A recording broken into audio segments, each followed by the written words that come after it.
What is up, guys? We're back here, and this is the 2023 Philadelphia Phillies season preview.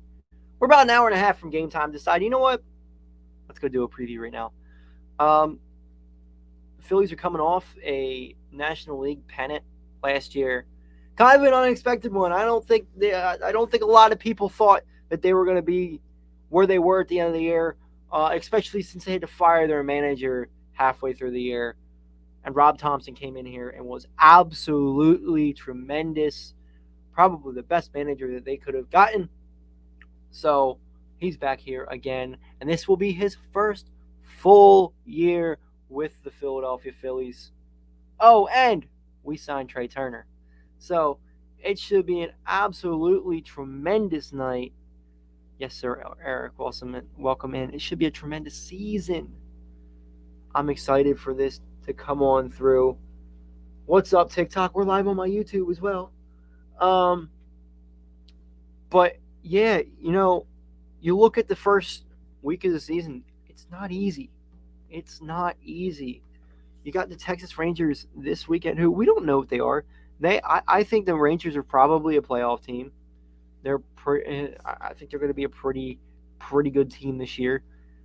And then you go and play the Yankees Monday, Tuesday, Wednesday next week.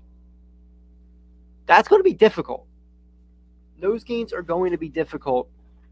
Then you got a little bit of an off with the Reds for 3 games. The Marlins, who give us some problems, but it's at home, so 2 out of 3 for those the Phillies should be able to do. Then they get the Reds for 4 again, getting those games out real quick. And then on the 17th of April, they go to Chicago and play them for 3 games, which they may be a much better team this year too than they were last year.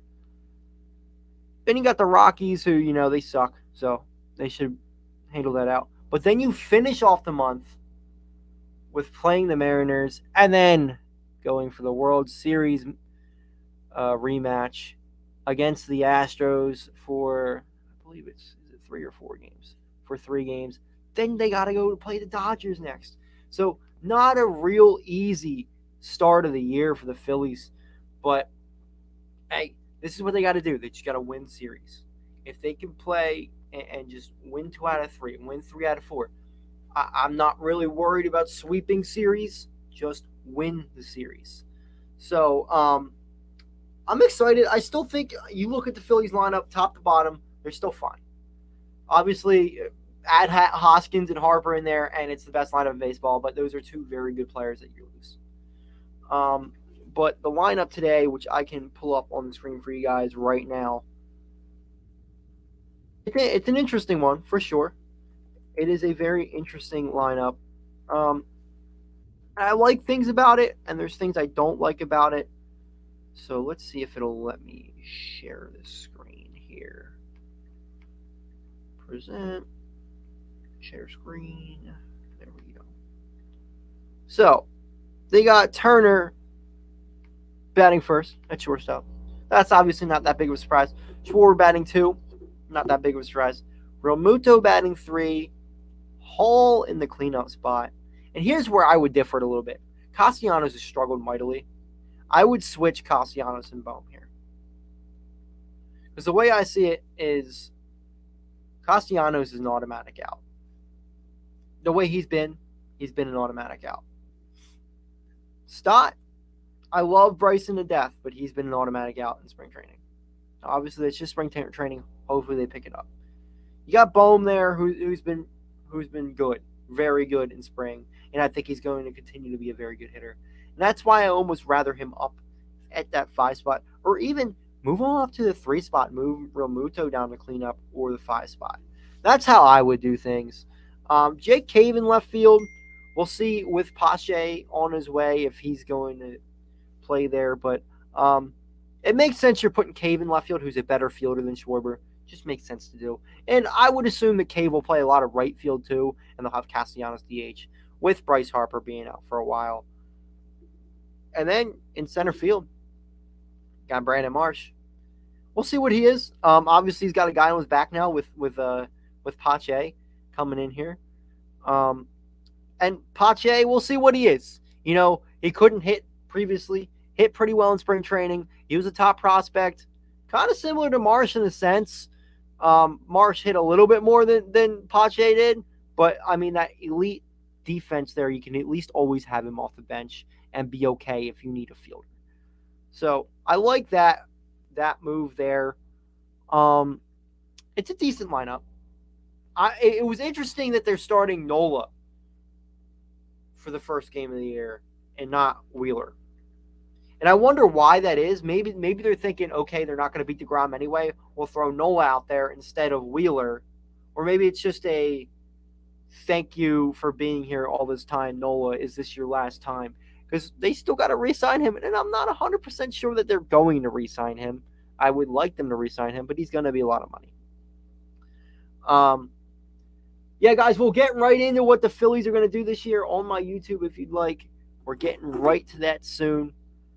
And it's going to come down. It's going to be a big dogfight. This whole NL East is just it's the best, by far the best best division in baseball, and I don't even think it's close. I mean, you see the teams they got. The Braves, Mets, and Phillies are all World Series contenders. The Phillies, who were the worst team in the division, I mean, well, out of the three, made it to the World Series last year, beating the Braves in one of those series. So it's really hard for me to say, okay, this team's going to win the division, and this is why.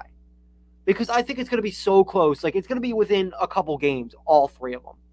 I think the best team is probably going to win around 100 games, and the worst out of those three is going to win about 93. Especially with them not playing each other 19 times this year and only playing each other 13 times this year, that should give them some more wins. So, you know, I'm feeling pretty confident still, even with a couple injuries, because I think Harper's probably going to be back around the All-Star break, maybe a little bit later, maybe a little bit earlier. But as long as they got themselves in a good situation to try to put themselves on a good playoff run like they did last year, we're going to be okay. And right now, yeah, I do put the Phillies in the third spot there. I put the Mets in the second spot. It seems like they're already struggling with injuries. I'm not sure if that's going to change with injuries. Verlander's injury to me seems very significant, and he may be out for a little bit. So it's gonna be interesting with Kodai Senga if he's gonna be good or not, because I mean it's his first year over here. Scherzer's getting up there in age; he could get injured as well. So there's a lot of injury concerns for me with the Mets. I think they're probably gonna be in around 96 wins still, and then I think the Braves are gonna win 100 games this year. I think the Braves are a really good team as well. Maybe losing Dansby hurts them a little bit, but Vaughn Grissom seems like he's a great player as well.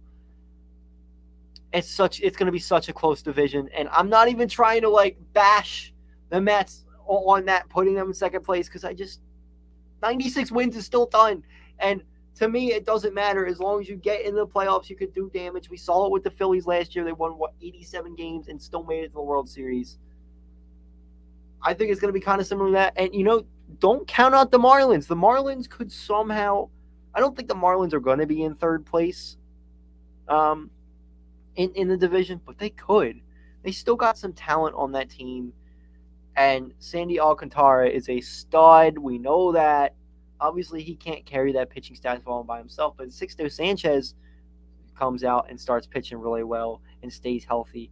They could be a threat in the East as well, or in the NL. They're not going to win the division, but they could be very good. What's up, TikTok? How you guys doing? If you guys would like to come on into the YouTube, say what's up, come on through there. Doing a little Phillies preview. Let me stop sharing that screen real quick. Globe Life Field today. Kind of cold out here today. Yeah, I'm thinking 93 wins for the Phillies this year. And I'll take that. 93, 94, something like that. Maybe 90. We'll go optimistic. I predicted 95 last year. They didn't get to it, but they got to the. It kind of did wind up with 95. I think they wound up with, what was it, 94 wins at the end of the year because of the playoffs.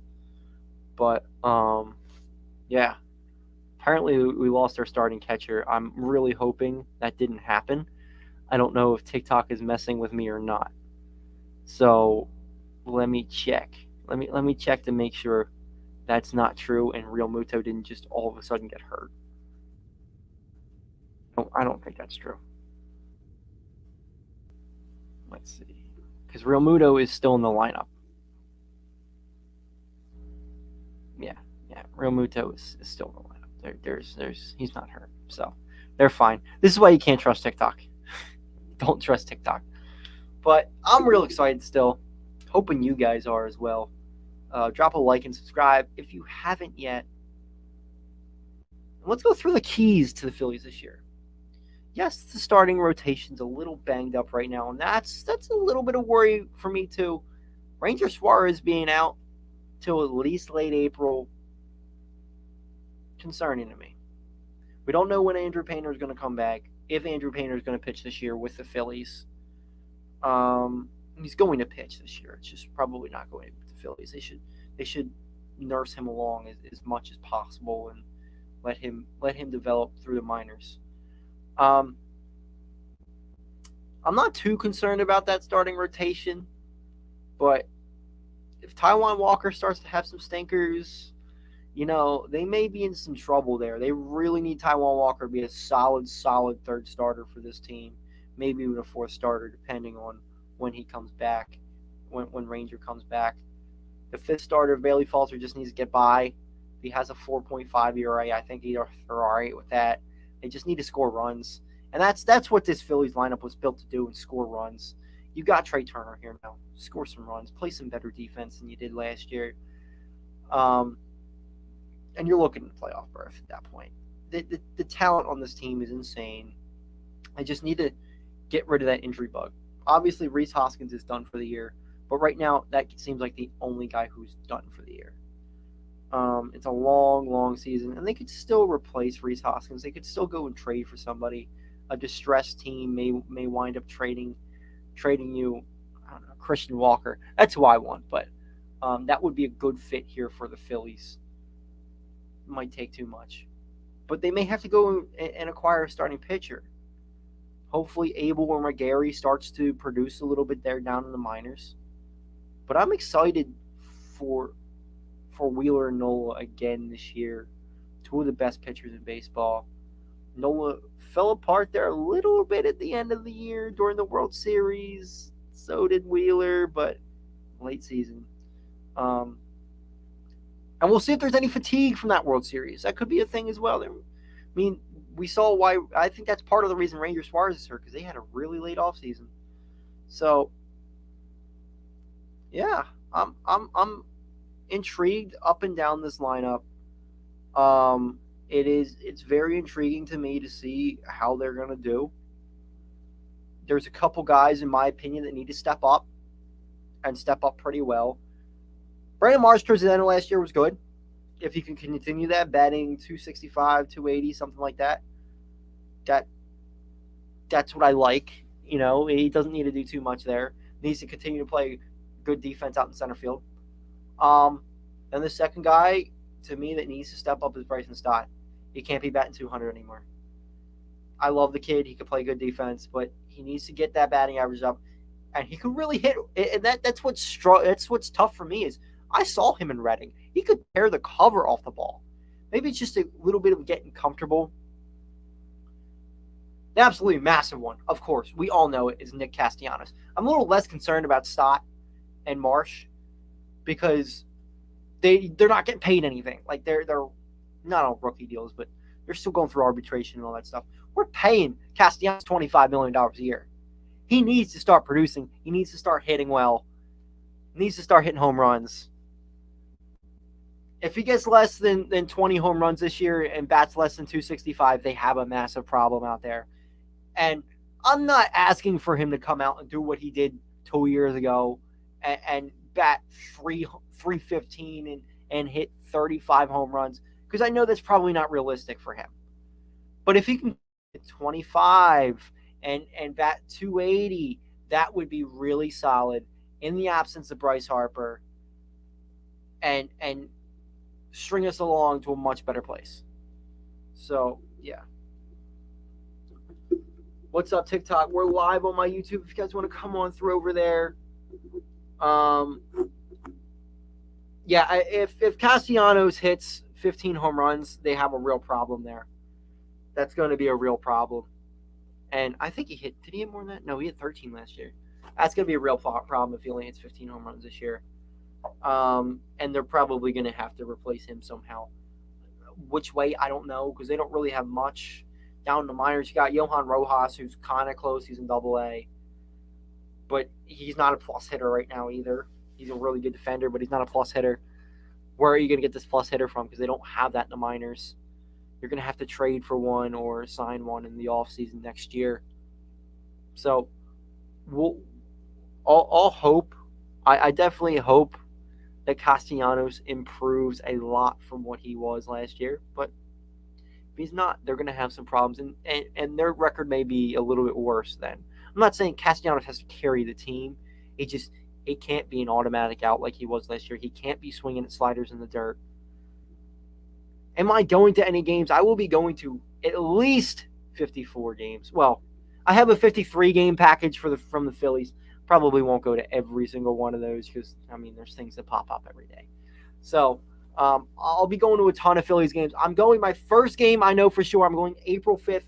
That is before the Phillies home opener. I'm going to New York to watch the Yankees take on the Phillies. Row 2 in right field. So I'm really excited to go to Yankee Stadium again. Pretty cool experience there. Pretty cool atmosphere. Yeah, Nola is pitching today, and maybe we'll do a little predictions here for Aaron Nola this year. I think it's about 205 innings pitched, 195 strikeouts. Say let's go 16-8 record. Yeah, we'll go with that. I think Wheeler's going to win the Cy Young this year. And I think if Wheeler wins the Cy Young, they're going to be in really good shape. But I think Wheeler can win it, and he may win it this year. I'm thinking he's going to have a low 2 ERA, over 200 strikeouts, probably over 200 innings pitched as well. I'm thinking Wheeler's going to be an absolute stud this year. I got a lot of hope for Wheeler. Maybe I'm just I don't know. I feel confident whenever Wheeler's on the mound. I don't feel that as much with Aaron Nola. I love watching Nola pitch, but I don't have that urge of confidence. Like, we got this game. It's always. I don't know if it's just watching him throughout the minors. Like, all right, he was never really an elite arm, but now he's starting to get there. Definitely stats wise, he is. It's just that feeling when he's on the mound. Like, whenever you felt Roy Halladay was on the mound, you're like, okay, we're good. We're going to win this game. Don't feel that yet with Nola. I feel that with Wheeler.